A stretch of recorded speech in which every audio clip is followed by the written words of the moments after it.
Bendiciones, queridos hermanos, qué gozo estar de nuevo aquí con ustedes para comenzar un nuevo estudio sobre la carta del apóstol Santiago. Estamos ya con la lección número 3. Hemos estado estudiando el tema referente a las pruebas, algo que todos vivimos en nuestra vida. Y el título del estudio es Enfrentando las pruebas con madurez, la parte 3. Y en este estudio, hermano, el énfasis va a ser enfrentar las pruebas con la sabiduría de Dios, que esta nos guía en medio de las tormentas que enfrentamos en nuestra vida. Y vamos a reflexionar sobre Santiago, capítulo 1, versículos del 5 al 9. Y me voy a tomar la libertad de leerlo y dice así: y si alguno de vosotros tiene falta de sabiduría, recuerde que estábamos estudiando que debemos dejar que la prueba y la paciencia nos hagan personas más maduras. Pero para ello se requiere sabiduría. Así que si alguno de vosotros tiene falta de sabiduría, pídala a Dios, el cual da a todos abundantemente y sin reproche, y le será dada. Pero pida con fe, no dudando nada, porque el que duda es semejante a la onda del mar que es arrastrada por el viento y echada de una parte a otra. No piense pues que quien tal haga recibirá cosa alguna del Señor. El hombre de doble ánimo es inconstante en todos sus caminos. El hermano que es de humilde condición, gloríese en su exaltación, pero el que es rico en su humillación, porque él pasará como la flor de la hierba, porque cuando sale el sol con calor abrasador, la hierba se seca, su flor se cae y perece su hermosura. Su hermosura, su hermosa apariencia, todo eso perece, hermano, en una flor. Así también se marchitará el rico en todas sus empresas. Ese es el texto que vamos a estudiar en la lección de hoy. Y recordemos, en las últimas dos lecciones hemos aprendido que las pruebas, a pesar de ser difíciles, deben ser vistas con gozo por el cristiano, ya que ellas producen algo valiosísimo en nuestra vida. Y eso que producen estas pruebas es la paciencia. Eso lo vimos en la lección 1. Luego en la lección 2 vimos que además, hermano, debemos permitir que la paciencia obre en nosotros, porque hay gente que corta la prueba de una manera incorrecta y pusimos ejemplo. La paciencia es esperar en el Señor, que Él hará y transformará una desgracia, algo malo, en algo glorioso. No debemos salir de la prueba en nuestra carne o por nuestros propios medios, yendo en contra de la voluntad del Señor. Claro que yo debo de obrar, yo debo trabajar, yo debo hacer, pero siempre dentro de la paciencia, esperando en el Señor, haciendo su voluntad, no haciendo nada incorrecto que a Él le desagrada. Pero en esta ocasión vamos a estudiar dos elementos muy importantes al momento de enfrentar la prueba: la oración y la fe. Gloria al Señor. La oración y la fe, ¿verdad? Y estos elementos nos ayudan a obtener algo que el Señor quiere darnos aparte de la paciencia, la sabiduría de Dios. Hemos estudiado, hermano, que en las pruebas nuestro instinto natural es resolver el problema que nos aqueja. Tenemos problemas financieros, quiero pagar mis deudas, estoy desempleado, quiero un nuevo trabajo, estoy enfermo, quiero sanarme.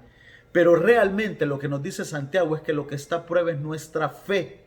Y debemos aprender a enfrentar esos problemas confiando en Dios y obedeciendo su palabra. Sin embargo, para poder enfrentar esos problemas confiando en Dios, obedeciendo su palabra, se requiere sabiduría. ¿Y qué entendemos por sabiduría, hermano? ¿Qué entiende usted por sabiduría? Piense un momento, ¿qué entiende usted cuando oye la palabra sabio, sabiduría? Hay muchas formas de ver esa palabra. El Nuevo Diccionario de la Biblia nos dice respecto a la sabiduría que usualmente se consideraba en los tiempos bíblicos, porque es lo que nos interesa. Santiago está hablando de que debemos pedir sabiduría al Señor. ¿Qué significaba en esos tiempos? A una persona, se consideraba en esos tiempos una persona sabia, aquel que poseía una combinación, es una combinación, no es una sola cosa, de astucia, no fuera de la voluntad de Dios, pero es una persona que sabe conducirse, tiene experiencia, la experiencia no lo podemos negar, da mucha sabiduría, discernimiento moral, sabe que es correcto, sabe que es incorrecto, ya él ha vivido en su vida y ha tenido dilemas morales y los ha sabido resolver. Conocimientos generales, enciclopédicos, no es un ignorante, Sabemos que sabiduría es más que conocimiento, pero decir que alguien es sabio y no conoce tampoco es correcto. Cierta habilidad, hermano, para leer, para escribir, eso era en los tiempos bíblicos, hermano. Y capacidad para juzgar y gobernar, liderazgo. Una persona sabia, cuando vienen con un problema, él sabe juzgar, él sabe dirigir. Y esto conformaba una manera de pensar o una actitud frente a la vida. Una persona sabia podía enfrentar los retos de su vida y tenía la actitud correcta. Él sabía cuándo había que callar, sabía cuándo había que pelear, sabía cuándo había que planear, hermano, porque es una persona que sabe cómo enfrentar la vida. Pero el término sabiduría en el contexto bíblico adquiere una connotación especial, sobre todo en la historia de Israel, por el desarrollo de una idea, de un pensamiento que unía todas estas características: astucia, conocimiento, experiencia, discernimiento moral, saber juzgar y gobernar, liderazgo. Hay algo que los amalgama y los une de manera especial, porque todos estos elementos también los podían tener los griegos, los egipcios. Pero ¿cuál es el elemento distintivo de la sabiduría del pueblo de Dios? Un pensamiento, un elemento espiritual que los paganos no tenían: el temor a Dios. El sabio todas estas cosas las pone debajo del temor al Señor. Implica reverencia hacia el Señor y la obediencia a sus mandamientos. Sin ello, una persona, por más que tenga todas las otras cosas, no es sabia. Y tener el temor de Dios, el respeto, la reverencia a Dios, no querer deshonrarlo, no querer desobedecerlo. Entonces esa persona es el principio de la sabiduría. En pocas palabras, sabiduría es la capacidad de tomar el mejor curso de acción en la vida, de acuerdo a Dios y sus principios. Dios está ahí. Entonces, hermano, cuando estudiamos esto, vemos que mucha de la desesperación que tenemos en las pruebas, o lo que nos hace actuar imprudentemente en las pruebas, como pusimos de ejemplo en el estudio pasado, de una persona que por una prueba económica estaba a punto de aceptar un trabajo de algo ilegal, o nos hace, otros no, en lugar de tomar acción y ser imprudentes, en la prueba se quedan pasivos. Ha visto que hay animales que cuando viene el depredador huye, pero hay otro tipo de animales que cuando viene el depredador se hacen los muertos. Entonces, hay personas que actúan así, pero eso es por falta de sabiduría en nuestra vida. La sabiduría nos va a decir cómo debemos conducirnos. Y hermano, ¿qué promesa respecto a la sabiduría encontramos en el versículo 5? ¿Qué promesa encontramos ahí? Pues encontramos una promesa hermosa, que aquel que sienta que es falto de sabiduría, cualquier persona con que sea hijo de Dios, hermano, usted se siente que es falto de sabiduría, pues si usted sigue siendo falto, es porque usted quiere, porque aquí dice que el que se sienta falto de sabiduría, que la pida al Señor. Y es hermosa esa promesa, a mí me gusta. Entonces, ante nuestra falta de sabiduría en la prueba, porque eso se siente, en una prueba es porque va más allá de lo que yo puedo. Ante la falta de sabiduría, ¿qué debo hacer? Pues pedirla a Dios. Él dice, pídanmela. En vez de estar buscando cómo salir del problema, pídanme la sabiduría que yo se las quiero dar, yo los quiero transformar. Yo los puedo sacar del problema, pero si no les doy la sabiduría, cuando otro problema igual aparezca, van a volver a estar en esa prueba. Pero si yo les doy la sabiduría para enfrentarlo, venga lo que venga, ustedes ya lo van a poder vencer. Entonces, ante la falta de sabiduría, ¿qué debemos hacer? Orar, clamar, pedir por esa sabiduría a Dios, y Él la va a dar abundantemente. ¿Quién es la fuente de esa sabiduría? Dios mismo. Dios nos quiere ayudar a salir de la prueba. Él es la fuente de toda sabiduría. Qué hermoso, hermano. Las empresas, cuando no saben qué hacer en una situación, contratan un asesor, y ese asesor viene y les analiza la situación y él les dice qué deben hacer, y cobra mucho dinero por ese consejo, esa asesoría, esa consultoría que les dio. Pero Dios te dice, yo que soy el más sabio de los sabios, el que más conoce la realidad, órame a mí y yo te voy a dar esa sabiduría a ti. El asesor va a quedar contigo permanentemente, vas a saber cómo enfrentar esos problemas. Entonces el Señor, hermano, no espera que tú puedas resolver la prueba, que Él no espera que tú logres vencer esa prueba de forma independiente. En definitiva, es una prueba porque te lleva a una situación más allá de tus capacidades o experiencias. Por el contrario, Él sabe que necesitas sabiduría, que necesitas aprender cosas nuevas. Pero dicha sabiduría no procede de ti o del mundo. Dicha sabiduría procede del mismísimo Señor. ¿Y qué es lo que nos dice el texto que hemos leído? ¿Qué debemos hacer para que Dios nos dé esa sabiduría? ¿Qué debemos hacer? Pedirla, hermano querido, debemos pedir esa sabiduría. ¿Y cómo pedimos a Dios? Pues pedimos a Dios en oración. El Señor quiere que oremos pidiendo su sabiduría. Este es el segundo elemento importante. Él quiere que oremos con fe. Él quiere que oremos, pero con fe, hermano. Entonces, ¿en qué medida Dios promete esa sabiduría? ¡Qué hermoso! Si tú oras con fe, tú no hayas que hacer, tú estás en una gran prueba, tú ya te pusiste a cuentas con Dios. Y ahora, Padre, sácame, ¿qué hago? Fíjate que el sácame es te voy a decir lo que tienes que hacer para salirte. Dios te va a dar sabiduría para que tú te salgas. Hermoso. Clama a mí y yo te responderé. ¿Cómo te responde? Jeremías 33:3. Enseñándote. Nos enseña a nosotros cosas nuevas y ocultas que tú no conoces, y entonces vas a poder enfrentar esos retos. ¡Qué hermoso! Y Dios promete dar esa sabiduría en abundancia, hermano. ¡Qué lindo! Y hermano, ¿cómo crees que puede cambiar nuestra capacidad de enfrentar las pruebas si ahora contamos con la sabiduría de Dios? ¿Cómo ha mejorado la productividad del ser humano gracias a las computadoras, a estos equipos? Yo hoy estoy grabando un video. Pablo hubiera tenido que escribir una carta. Entonces imagínate, si estos equipos aumentan tu productividad, ¿cuánto puede aumentar tu productividad la sabiduría divina que Él te da cuando tú has clamado en oración? Dios promete darnos sabiduría, porque entonces si Él promete eso, darnos su sabiduría abundantemente y sin reproche a todo aquel que la pida con fe, ¿por qué será que muchas veces nosotros no experimentamos dicha sabiduría? En las pruebas no lo vemos. Ahí dice que nos la va a dar, pero no lo vemos. Y también si tú observas a las personas cristianas que están en prueba, no se ve que tengan esa sabiduría que los va a sacar adelante, que los va a sacar a victoria. Hermano, primero por un mal enfoque. ¿Por qué no vemos eso? Por un mal enfoque. Y yo ya lo dije, nos preocupamos por salir del problema, de la prueba, y no en la sabiduría divina. La gente no está orando por sabiduría. La gente está orando, dame otro trabajo, dame más dinero, que vuelva mi cónyuge, que cambie mi hijo. Sáname. La gente no está orando por sabiduría. La gente está orando porque el problema se resuelva. Y gran parte de esa oración es ayúdame, ayúdame, ayúdame, ayúdame, sácame, provéeme, dame. No. Y aquí Santiago dice que no oremos por eso. Claro que se entiende que lo vas a hacer. Pero ¿cuál debe ser lo que tú debes pedir? Sabiduría. La gente no está. Señor, revélame. ¿Para qué es esto? Revélame cómo debo conducirme. Revélame cuál es tu voluntad. Señor, ¿qué debe cambiar en mí? ¿Qué debo agregar a mí? ¿Qué cosa he aprendido mal en mi vida y debo desaprenderla? ¿Qué cosa nueva debo aprender? Esa no es la oración. ¿Qué debo conocer de ti? ¿Qué atributo divino es el que yo tengo que experimentar acá? ¿Qué nueva faceta de la obediencia se tiene que desarrollar? ¿Qué áreas de mi vida no han estado sometidas a tu voluntad y por eso ha venido esa prueba?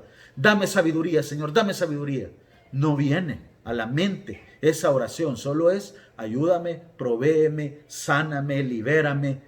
Todo es sácame del problema. Y Santiago dice que debemos orar por sabiduría. Segunda razón, hermano, por la que no vemos a la gente en victoria con la sabiduría de Dios resolviendo sus problemas. No pagamos el precio para obtener esa sabiduría. Hay que orar. Pero hermano, no son oraciones express. Hermano querido, si usted va a un lugar de comida rápida, eso está lejos de ser comida gourmet.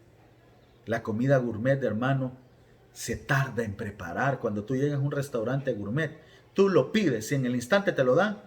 Tú te sientes timado, tú sientes que te han engañado, solo lo han recalentado. Una comida gourmet, un chef la tiene que preparar y toma tiempo. Y mientras más se tarda, mejores son. Entonces, ¿qué quiero decirte con esto? La sabiduría de Dios no es una baratija, se pelea, hay que pelear por ella, no pagamos el precio. Y en este texto vamos a ver algunos elementos que nos dicen cómo obtener esa sabiduría de Dios. Incluye la oración, pero nos menciona otro. Y yo le voy a pedir que venga conmigo a Proverbios 2 del 1 al 9. Busque Proverbios 2 del 1 al 9, por favor. Y es un hermoso texto. Fue un texto con lo que yo me encontré hace casi 30 años cuando comencé a ser cristiano y me guió mucho en mi vida. Y dice así: hijo mío, si recibieres mis palabras, usted quiere ser sabio, ¿qué es lo que usted tiene que recibir? La palabra de Dios. Reciba la palabra, vaya a la palabra, escudriñe la palabra, porque ahí está la solución a tu problema. Y mire qué lindo. No solo ver lo que dice la palabra. Si yo tengo un problema económico, voy a ir a todo lo que dice la palabra sobre economía, de relaciones humanas, todo lo que dice sobre las relaciones. Pero mire qué más hay que hacer. Y mis mandamientos guardares, hacer lo correcto. Ya vi la palabra, ya vi lo que dice. Hoy, ¿qué tengo que hacerlo? Obedecer. Guardar dentro de ti, que eso se haga tuyo, se vuelva tu tesoro. Eso, la palabra la tienes que meter en tu corazón. Debe pasar de tu mente a tu corazón, de tu conocimiento a tus convicciones, la palabra. Debes hacer lo correcto dentro de nosotros, haciendo estar atento tu oído a la sabiduría. Oigamos primeramente la voz de Dios en oración. Cuando ores, la gente solo llega: dame, ayúdame, dime, provéeme, sáname. No, esa no es la oración con la que Dios te da sabiduría. Señor, háblame. Señor, guíame. ¿Qué quiere yo que haga? Callémonos y sea que Dios el que hable. Cuando oramos por sabiduría, estamos callados porque nosotros no somos sabios. Entonces, ¿para qué vamos a hablar? Es Dios el que tiene que hablar. Y nosotros, miren, Dios nos ha dado oídos. El Señor fue tan sabio que la lengua la ha puesto en medio de 32 dientes y le puso labios para que se la muerda y todavía cierre los labios. Los ojos tienen párpados. No diga que yo no pude no ver. Usted tiene párpados y es el músculo más rápido del cuerpo. Pero los oídos, usted, hermano, esos están abiertos. Oiga, a veces los podemos cerrar con las manos, pero en general tenemos que hacer un esfuerzo extra con las manos. No se pueden cerrar, están abiertos. Oiga la voz de Dios, oiga personas sabias. Usted necesita sabiduría de Dios. Vaya a consejeros cristianos, vaya donde el pastor, vaya donde el líder, vaya gente que ha vivido lo que usted vivió y lo superó en el Señor. No vaya a oír a las amigas, no vaya a ir a los amigos, no se ponga a ver lo que dicen en las redes sociales. Oiga, y mire qué más dice: si inclinares tu corazón a la prudencia, voy a ser prudente, no me voy a dejar ir. Mi corazón va a buscar la prudencia, no me desespero, no hago las cosas en la carne. Voy a ser prudente. Si Abraham habría sido prudente, no se hubiera metido con Agar y no hubiera nacido Ismael y después todos los problemas. Si clamares a la inteligencia, aquí viene la oración, hay que clamar.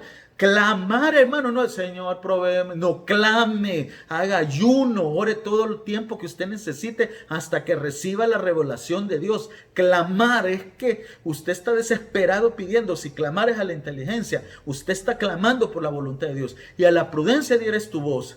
Qué lindo. ¿Cómo está mi hablar? Quiero la sabiduría de Dios. ¿Cómo está mi hablar? Ya fracasé. De esta me voy a morir. Una actitud derrotista. Yo no estoy diciendo esa falsa doctrina, que lo que digo eso va a ser. No, de la abundancia del corazón habla mi boca. Mi boca es prueba de lo que yo atesoré aquí. Si tengo fe o no. Pero ¿cómo está tu hablar? Escúchate, tu diálogo interno. Demuestra si estás confiando, si estás metiendo la palabra a la oración, si Dios te está hablando. Cuida tu hablar. ¿Te estás quejando de Dios? ¿Estás blasfemando de Dios? No vas a obtener la sabiduría. En el versículo 4 de Proverbios 2 dice: si como a la plata la buscares, busque, escudriñe en la palabra, pida consejo, ore, no pare, diga: hoy voy a ayunar hasta que Dios me revele qué tengo que hacer. Si como a la plata la buscares, esa actitud de buscar, y la escudriñares como a tesoros, hermano, ya cuando Dios te habló y te voy a escudriñar, tengo que revisar qué significa esto. Hermano, lo meditas en la palabra, lo meditas lo que te habló en la oración, lo meditas lo que te dijo el hermano que te aconsejó, meditas cómo los que hicieron mal, lo que les pasó, no lo hagas tú. Lo estás escudriñando, la revelación divina, escudriñando la palabra, lo que Dios te habló en la oración, lo escudriña. Entonces, dice el verso 5, entenderás el temor de Jehová. ¿Y el temor de Jehová qué es? El principio de la sabiduría. Y hallarás el conocimiento de Dios. La gente no paga el precio. Primera razón por la que no recibimos la sabiduría en las pruebas, porque, querido hermano, tenemos el enfoque de sácame de aquí en vez de dame sabiduría. Segundo, no pagamos el precio. hacer todo esto que yo le acabo de leer. Y tercero, no oramos con fe. Hay que pedir, pero hay que orar con fe. El versículo 6 y 7 tratan el tema de la fe. Hemos dicho que en nuestra realidad lo que está siendo probada es nuestra fe. Y nuestra fe en Dios. No es una fe que vamos a salir avante. Es fe en Dios. Dios es una persona. Por ello nuestras oraciones deben ser hechas con fe, confiando en que el Señor siempre será propicio para con nosotros. Aun cuando pasen cosas malas, el Señor es propicio para con nosotros. Según el versículo 6, ¿qué es lo que no debe estar presente en nuestras oraciones? En el verso 6 dice que hay algo que no debe estar. Hay algo que si está arruina los resultados de la oración. Hermano, esa es la duda. Pero no dudando, dice. Porque si dudas no recibes nada de Dios. A Dios lo deshonra la duda, porque estás dudando de Él, como que Él no pudiera o Él no tuviera el corazón para cumplir lo que promete. ¿Y cómo se describe al hombre que tiene dudas? Doble ánimo. Esto es algo prevaleciente en Santiago, el hombre de doble ánimo. Y es como la ola del mar que el viento la mueve para donde quiera. Hoy ando con ánimo, mañana ando desanimado. Y entonces no puedo salir adelante de la prueba. Hoy sí voy a luchar y después todo achicopalado. No se puede, hermano. Y mira el contraste entre los versículos 5 y los versículos 7. Yo le voy a pedir que vaya a su Biblia y revise el versículo 5 y el versículo 7. El versículo 5 dice que cualquiera que sienta falta de sabiduría, pídale al Señor y Él la va a dar abundantemente y sin reproche. Le va a dar de sobra la sabiduría para que usted supere su prueba. Pero el versículo 7 dice algo. Dice que si usted está dudando, Dios no le va a dar cosa alguna. Es un contraste. La duda hace que pases de que Dios te va a dar toda la sabiduría necesaria que no te dé nada. Por eso la duda tiene que ser desechada en nuestra vida. La duda no permite que seamos bendecidos por Dios. La fe debe estar primeramente puesta en Dios, en su bondad, en su amor, en su poder, en su sabiduría para guiarnos. Él es bueno, Él te ama, Él tiene sabiduría y sabe cómo guiarte. Nuestras vidas, pase lo que pase, nuestra fe está puesta en el Señor. Pon la fe en Dios. Lo primero es en Dios, en sus atributos. En segundo lugar, nuestra fe debe estar en los resultados. Voy a obtener un mejor empleo, me voy a sanar. Pero es un segundo lugar. Lo primero es la persona de Dios. Él es bueno, Él me ama. Mi fe está en Dios, no en que Él me va a sacar. Ese es el segundo lugar. Pero quiero decirte, a veces el segundo lugar llega una décima de segundo detrás del primer lugar. Pero aquí la distancia es mucha. Debe ser grande. Dios, mi fe está puesta en Dios. Y muy lejos, en segundo lugar, en que Él me va a sacar adelante. Pero las personas lo hacen al revés. Las personas ponen su fe en primer lugar. Dios me sana, Dios me da trabajo, Dios me da trabajo. Y vas a la entrevista, Dios me da trabajo. Yo tengo fe que me da trabajo, me lo da. Y no te lo dieron. Entonces, ¿qué ocurre con tu fe? Como tu fe estaba puesta en el resultado, tu fe se viene abajo. Pero si tu fe está puesta en Dios, aquí está Dios. Me dan trabajo. Primero Dios me va a dar trabajo, Dios me va a dar trabajo. No me lo dieron. Pero mi fe sigue en alto porque mi fe está puesta en Dios. Cuando ponemos nuestra fe en Dios, aunque la prueba se ponga más dura, más difícil, como mi fe está puesta en el que es inamovible, en la roca fuerte de mi salvación, mi fe, lejos de menguar, aumenta. El diablo aumenta el fuego del horno, pero mi fe está puesta en el Señor. Y ese horno se va a fundir y yo voy a salir bien. Porque mi fe debe estar puesta en Dios, que es mi fortaleza. Eso es lo que el Señor quiere, hermano. Si en medio de la prueba la duda aflora, es señal de que no has hecho todo lo que Proverbios Dios dice. Leímos todo lo que hay que hacer en Proverbios 2. Tienes que clamar, tienes que escudriñar, tienes que buscar, tienes que ir a la Biblia, atesorar en tu corazón. Si la duda sigue brotando, es que no has hecho todo eso. No lo has hecho. Entonces, tienes que ir, hermano, a la lectura bíblica, a la oración, al ayuno. Entonces la duda se va a ir yendo porque Dios está entrando en tu vida. Tienes que tener cuidado con lo que dices y lo que escuchas y meditar en la palabra del Señor. ¿Cómo has hecho tú para superar las dudas en medio de las pruebas? Piénsalo. Es Dios que ha intervenido en tu vida por medio de las disciplinas espirituales. Y los últimos textos, en el versículo 9 al 11, describen cómo debe manifestarse nuestra fe en medio de la prueba. Hay una descripción ahí. Y hermano, lo que somos materia, somos carne, y en lo que más confiamos es en lo material. Entonces, hermano, el Señor habla específicamente del tema material, del tema económico, del tema social. Y hay dos extremos, las personas que tienen mucho y las personas que no tienen nada en nuestra sociedad, ¿verdad? Unos bien arriba y otros bien abajo. Entonces, pero él les dice, ambos no pongan su fe en lo que tienen, pongan su fe en mí. Según el versículo 9, ¿qué debe hacer el hermano que no tiene riquezas o recursos? ¿Qué debe hacer?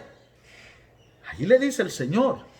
¿Y qué debe hacer el hermano que tiene muchos bienes y muchos recursos de este mundo? También el Señor le habla a él. Tanto el pobre como el rico, los dos por igual. La gente cree que el pobre no pone sus ojos en la riqueza. El pobre lo hace también. El pobre dice, si yo tuviera ya hubiera resuelto. Como que el dinero resuelve los problemas. Es Dios el que lo resuelve. Tanto el pobre como el rico tienden a poner la mirada en las riquezas. El primero, el pobre, en las riquezas que no tiene. Y el segundo, en las riquezas excesivas que posee. Pero Dios les dice, no vean la riqueza. El pobre, en lugar de sentirse poco o nada por no tener dinero, debe ver el mundo espiritual y darse cuenta que él posee un estado de exaltación en Dios. Gloríese en su exaltación, le dice. Tú no tienes dinero, pero tú me tienes a mí. Así que tú no eres poco, tú eres mucho. Gloríate en la exaltación que yo te he dado. Que lo que te va a sacar del problema no es el dinero, no es tu posición social, no son los conectes. Soy yo, Jehová de los ejércitos en mi nombre, y yo te voy a sacar de esa prueba. No pongas el dinero, no pongas tus ojos, en el dinero que no tienes. Ponlos en mí. Eso es lo que el Señor le dice al pobre. Ahora, al rico le dice, tú también no pongas tu vista en el dinero. En lugar de sentirte seguro ante la prueba, por tener bienes, creer que tu posición social, tu dinero te va a ayudar, pon tus ojos en las cosas espirituales y date cuenta que ese dinero no vale nada. Humíllate. Tú que en el mundo eres grande, humíllate, le dice. Al pobre que es poco, exáltate en mí. Y tú que en el mundo eres grande, humíllate ante mí. Humíllate. Date cuenta que las riquezas no son nada. Lo que vale es que nos humillemos ante el Señor. ¿Quién dará la verdadera salvación a aquellos que tienen abundancia material? Eso no te salva. La verdadera salvación viene de Dios. Y según el verso 11, ¿por qué no debemos poner la fe en lo material? Porque las riquezas son nada. Perdón, hermano, y habla ahí del rico, que dice que el rico, así como la flor, un día, wow, qué hermosa, pero al poco tiempo ya está marchita, se seca y muere totalmente. Así va a ser el rico, pero yo te quiero decir, así va a ser el pobre también. Todos vamos a morir. Pero rico, ¿tú crees que porque eres rico vas a vivir más? No. También las riquezas no te salvarán de la muerte. Es Cristo el que murió por ti. Él te salva de la muerte. Por eso las riquezas son nada ante lo espiritual. Y nuestra fe no puede estar puesta en la riqueza. Si Santiago puso eso, es porque sabe que muchos de nosotros creemos que la economía es lo que hace la diferencia. Y la diferencia la hace Dios. Debemos recordar que este es un tema recurrente. La riqueza versus la sabiduría. La sabiduría vale más que la riqueza. Dejen de estar poniendo su mirada en la riqueza. Pónganla en mi sabiduría. Yo valgo más. Yo valgo más como Dios y mi sabiduría vale más que la riqueza. Este es un tema recurrente en toda la palabra de Dios. En Proverbios 3, 14, 15, 8, 18, 19, 16, 16. Todos esos textos de Proverbios nos mencionan que la sabiduría vale más que la riqueza. En Mateo 6, 19 al 21 es otro principio. En Salmos, muchos textos nos dicen que la sabiduría vale más que la riqueza. Gloria al Señor. Por eso el Señor les dice a ambos, no pongan su mirada en la riqueza. Tú que no tienes, deja de valorarte por no tener y valorarte poco. Exáltate en mí. Y tú que tienes, humíllate, porque eso no vale nada. Yo soy el que da la gloria. Aleluya. Quiero terminar este estudio recapitulando, diciendo que un elemento clave para que la prueba sea provechosa es la sabiduría de Dios, la cual se obtiene por medio de su búsqueda en las diferentes disciplinas espirituales y entre todas ellas la oración. El que se sienta falto de sabiduría, pídala al Señor, que Él la dará abundantemente y sin reproche. Gloria al Señor, hermano. Que Dios me los bendiga y nos vemos en el culto de viernes. Hasta pronto.